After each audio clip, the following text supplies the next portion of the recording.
Hello বন্ধুরা, আজকে আমি তোমাদের দেখাবো খারকোল পাতা বাটা। এই যে রসুন, কাঁচা লঙ্কা আর কালো জিরে এগুলো শুধু ভেজে নেবো, কোনো তেল ঠেল না দিয়ে। আর এই দেখো, আমি খারকোল পাতাগুলো ভালো করে ধুয়ে কুচি কুচি করে কেটে রাখা আছে। এখানে এগুলো একটু ভেজে নেবো কড়াইয়ে। এগুলো একটু ভেজে নিলে কি হয়, স্মেলটা খুব ভালো হয়। তোমরা কে কে খারকোল পাতা বাটা খেয়েছো বা খাও, কমেন্টস করে জানিও প্লিজ। আর আমার ভিডিওটা প্লিজ সাবস্ক্রাইব করো, লাইক করো এবং শেয়ার করো। দেখাচ্ছি কীভাবে করতে হয়। প্রথমে এগুলো একটু ভেজে নেবো, তারপর এগুলো নিয়ে এটার মধ্যে পাতাটা একটু দিয়ে দেবো।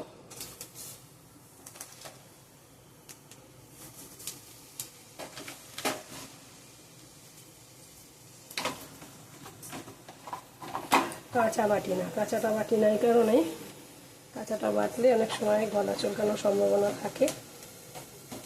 যারা ভালোবাসে তারা গলা চুলকানোকে ভয় পায় না, যদিও বা আমি তো ভীষণ ভালোবাসি। আমার মাছ মাংস থেকেও প্রিয় খাবার আমার এগুলো।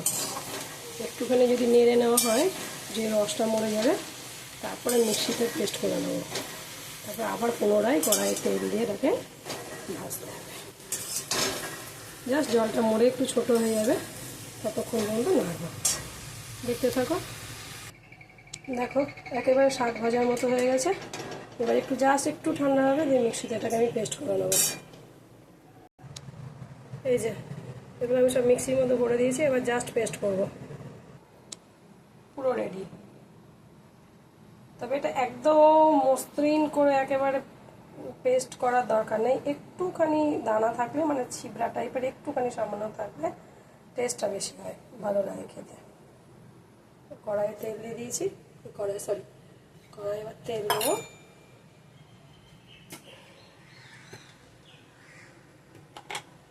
একটু সময় লাগে জিনিসটা বানাতে, কারণ ধোয়া, কাটা, আর একটু কড়াই অনেকক্ষণ ধরে নাড়া, এটাই এর সময় লাগে। বাট খেতে যে এত সুন্দর লাগে, যারা খায় তারা জানে। এখনকার দিনে সবাই এগুলো খুব ভালো করেই জানে। কচু, খারকোল পাতা, এটাও অনেক রকমভাবে রান্না করা যায়। জাস্ট দেখো, আমি আবার একটু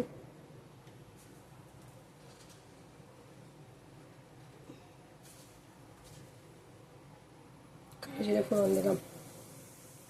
আমি আগের দিনও বলেছি, আমার মোবাইল ধরার কেউ নেই, আমি ট্রাইপডটা হাতে নিয়ে জাস্ট নিজে নিজেই করি। এই জন্য ভিডিওটা একটু এদিক ওদিক হয়ে যায়, একটু নড়ে যায়। এই যে একটু তেলটা না বেশি লাগে। দিলাম নুন আর হলুদ, আর কিছু দেওয়ার নেই। লঙ্কা, কালো জিরে, রসুন সব তো দেওয়াই আছে, শুধু একটু লেবুর রস দেবো। তোমরা যারা আমার এই রান্নার চ্যানেলটা দেখো, মানে ছোটোখাটো রান্না আমি খুব একটা বেশি দিই না, আপলোড করি না, তা যেটুকু করি সেটুকুই তোমাদের কেমন লাগে সেটুকু প্লিজ প্লিজ জানিও। আর আমার চ্যানেলটাকে সাবস্ক্রাইব করো এবং লাইক কমেন্ট করো। এবার একটু লেবু রস দিচ্ছি। লেবু রসটা দিলে একদমই গলা ধরার ভয়টা একেবারেই থাকে না, গলা ধরে না, তবুও এটা একটু মনের সান্ত্বনা আর কি। আর টেস্টটাও হয়ে উঠে যায়। এখন কাজ হচ্ছে সমানে পোকানো, নেড়ে নেড়ে নেড়ে নেড়ে নেড়ে একদম কালারটা, এই যে সবুজ ব্যাপারটা আছে, এটা একেবারে গ্রিন কালার হয়ে যাবে, এটা কালচে সবুজ হয়ে যাবে না আস্তে আস্তে। ব্যাস, গরম গরম ভাত দিয়ে খাও। মাছ, মাংস, ডিম তো আমরা সবাই খাই, ফাস্ট ফুডও আমরা সবাই খাই, কিন্তু এই খাবারগুলো একটু অন্যরকম। একদিনে মা ঠাকুমারা তো এগুলো ডেলি করতো, আমাদের বাড়িতে এগুলো খুবই চলে। আমি ওই জন্য এইসব খেতে ভালোবাসি। পুরো কালার চেঞ্জ হয়ে গেছে, একদম শুকিয়ে গেছে। এই যে কাঁচা রসটা পাতা, সেটা পুরো পুরো শুকিয়ে গেছে, আর কড়াই একদম লেগে গেছে। এবার খাওয়ার জন্য রেডি।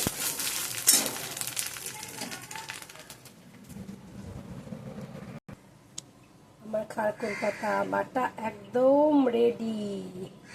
কেমন লাগলো তোমাদের ভিডিওটা please please please please comment করে জানিও এবং লাইক এবং শেয়ার করো এবং চ্যানেলটা সাবস্ক্রাইব করো। Thank you, tata.